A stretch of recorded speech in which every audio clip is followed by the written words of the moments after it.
Hello दोस्तों, नमस्कार। आप सभी का बहुत बहुत स्वागत है हमारे यूट्यूब चैनल में। आज मैं हिंदी की एक महत्वपूर्ण वीडियो जिसमें राजभाषा, बोली क्षेत्र, देवनागरी लिपि आदि से संबंधित वीडियो लेकर आया हूं। और यह एक महत्वपूर्ण प्रश्नोत्तरी वाला भाग है जो ऐसे क्वेश्चन को समावेश किया गया है इस वीडियो में जो एग्ज़ाम में पूछे गए हैं या तो जिनकी संभावना है। तो इसमें पहले थोड़ा सा आपको समझना है, उसके बाद ऑब्जेक्टिव प्रश्न है जिसका आकलन आप स्वयं करेंगे। तो देखिए, जो हमारी हिंदी है वह 5 उपभाषाओं में बांटी गई है और 18 बोलियां हैं। तो जो 5 उपभाषाएं हैं, पहले पूर्वी हिंदी, उसमें कौन कौन सी बोली आती है? अवधी, बघेली, छत्तीसगढ़ी, इसका ध्यान रखिएगा। दूसरी जो बोली है वह आती है पश्चिमी हिंदी। पश्चिमी हिंदी में 5 उपभाषा हैं: ब्रजभाषा, खड़ी बोली, बांगरू, बुंदेली, कन्नौजी। याद रखिएगा, पश्चिमी हिंदी में 5 भाषाएं बोलियां आती हैं: ब्रजभाषा, खड़ी बोली, बांगरू, बुंदेली, कन्नौजी। देखिए, खड़ी बोली को ही कौरवी कहा जाता है, ठीक है। बांगरू को हरियाणवी कहा जाता है। और जो ब्रज भाषा है वह पश्चिमी हिंदी की सबसे महत्वपूर्ण भाषा है। तो अगली जो उपभाषाएं राजस्थानी हिंदी, तो राजस्थानी हिंदी से 4 बोलियां निकली हैं: मालवी, मेवाती, मारवाड़ी, जयपुरी। तो ध्यान रखिएगा, राजस्थानी हिंदी से मालवी, मेवाती, मारवाड़ी और जयपुरी। तो देखिए, इसी को पूछा जाता है घुमाकर कि मालवी किस की बोली है, तो ध्यान रखिएगा। अगला जो है वह है पहाड़ी हिंदी से विकास हुआ है गढ़वाली का, कुमाऊनी और नेपाली। 3 बोली विकसित हुई है पहाड़ी हिंदी से, ध्यान रखिएगा, गढ़वाली, कुमाऊनी, नेपाली। और एक बात और ध्यान रखिएगा कि जो पहाड़ी हिंदी है उसका विकास खस अपभ्रंश से हुआ है। तो किस अपभ्रंश से किसका विकास हुआ है या अभी आगे हम बताएंगे, तो उसका ध्यान रखिएगा। अगला जो उपभाषा है बिहारी हिंदी, तो बिहारी हिंदी से 3 बोलियां विकसित हुई हैं: मगही, मैथिली, भोजपुरी। ध्यान रखिएगा, मगही, मैथिली, भोजपुरी किसके उपभाषा की बोली हैं? बिहारी हिंदी का। और बिहारी हिंदी का जो विकास हुआ है वह किससे हुआ है, यह आगे बताया जाएगा।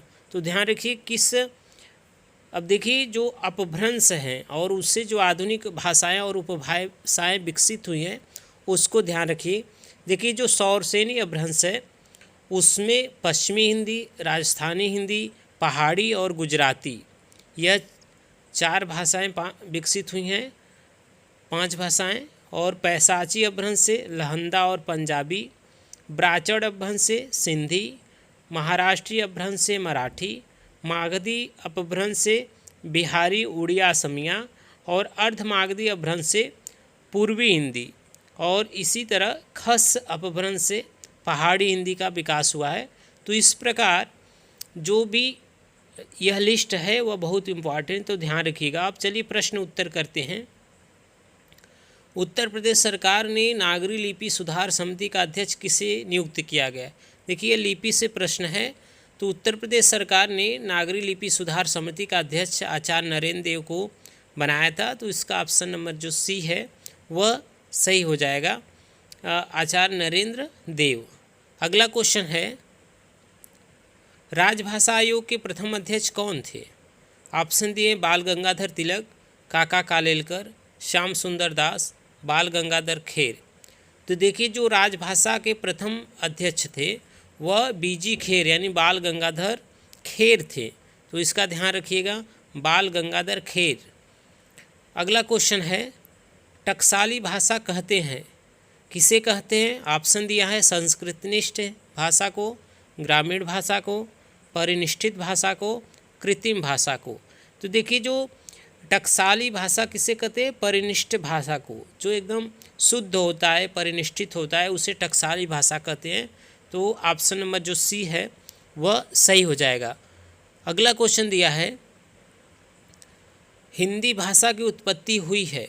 ऑप्शन दिए: वैदिक संस्कृत से, लौकिक संस्कृत से, सौरसेनी अपभ्रंश से और प्राकृत से। तो हिंदी भाषा का जो विकास हुआ है सौरसेनी अपभ्रंश से हुआ है। अगला क्वेश्चन है पश्चिमी हिंदी की सर्वाधिक प्रमुख बोली कौन है। देखिए पश्चिमी हिंदी का भी हम बताए थे कि 5 बोलियां हैं, तो इसमें जो ब्रज है वह बहुत इम्पॉर्टेंट है और बहुत प्रमुख है, तो इसमें ऑप्शन ए सही था। अब देखिए इसमें पूछा है कि पश्चिमी हिंदी की बोली नहीं है, तो देखिए अवधी, बघेली, छत्तीसगढ़ी पूर्वी हिंदी में आते हैं, तो बी बघेली जो है वह पूर्वी हिंदी का है, तो ऑप्शन नंबर जो बी है वह सही है। अगला क्वेश्चन है मालवी हिंदी किस भाषा की उपभाषा की बोली है। देखिए पूछा है कि मालवी किससे उत्पन्न हुई है, तो मालवी किस में आती है, राजस्थानी में, तो इसका ऑप्शन नंबर जो ए है वह सही हो जाएगा। अगला क्वेश्चन है ब्राह्मी से किस लिपि का विकास हुआ। देखिए इंपॉर्टेंट क्वेश्चन है, ऑप्शन दिए हैं, तो देखिए देवनागरी जो लिपि है वह ब्राह्मी लिपि से विकसित हुई है, तो इसका ऑप्शन नंबर जो ए है वह सही हो जाएगा। अगला क्वेश्चन है और महत्वपूर्ण क्वेश्चन है, बार बार पूछा जाता है कि संविधान के किस अनुच्छेद में कहा गया है कि संघ की राजभाषा हिंदी और लिपि देवनागरी होगी। देखिए भाग 17 के अनुच्छेद 343 से 351 में राजभाषा का जो है गठन किया गया है, तो उसमें 343 में कहा गया है कि संघ की भाषा हिंदी और लिपि देवनागरी होगी। अगला क्वेश्चन है हिंदी की कितनी उपभाषाएं हैं। तो देखिए उपभाषाएं कितने बताए थे, 5 जो शुरुआत में बताया गया था, तो ऑप्शन नंबर सी सही हो जाएगा। ठीक है, पूर्वी हिंदी, पश्चिमी हिंदी, पहाड़ी हिंदी, बिहारी हिंदी। ठीक है, अगला क्वेश्चन है आगरा किस बोली का क्षेत्र है। तो ऑप्शन दिया अवधी, खड़ी बोली, ब्रजभाषा, छत्तीसगढ़ी। तो देखिए ब्रजभाषा आगरा में बोला जाता है, आगरा ब्रज यह सब जो क्षेत्र है वह ब्रज का है, तो ऑप्शन नंबर जो सी है वह सही हो जाएगा। अगला पूछा है कि ग्वालियर की बोली है, यानी ग्वालियर में कौन सी भाषा बोली जाती है। ऑप्शन दिए बुंदेली, ब्रजभाषा, खड़ी बोली, कन्नौजी। तो देखिए बुंदेली भाषा ग्वालियर में बोली जाती है, तो इसका ऑप्शन नंबर ए सही हो जाएगा। अगला जो क्वेश्चन है वह है कि इनमें से किस बोली का संबंध बिहारी हिंदी से नहीं है। तो देखिए मगही, भोजपुरी, मैथिली तो बिहारी से हैं, लेकिन अवधी नहीं, तो ऑप्शन नंबर ए सही हो जाएगा। अब पूछा है कि निम्नलिखित बोलियों से पूर्वी हिंदी की बोली नहीं है, अवधी, बघेली, छत्तीसगढ़ी। ठीक है, तो पूर्वी हिंदी में भोजपुरी नहीं आती है या बिहारी हिंदी में आती है, ऑप्शन सी सही हो जाएगा।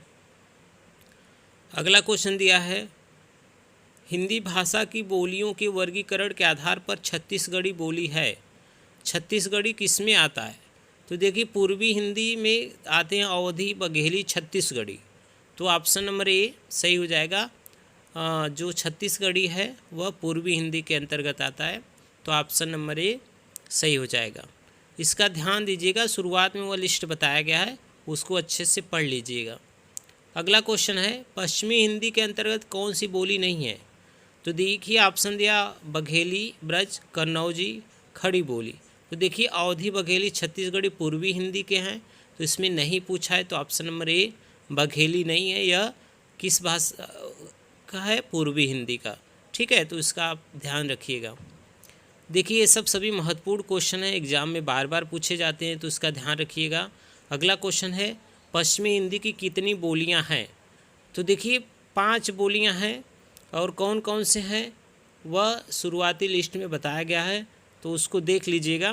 पश्चिमी हिंदी की 5 बोलियां हैं, तो ऑप्शन नंबर जो बी है वह सही हो जाएगा।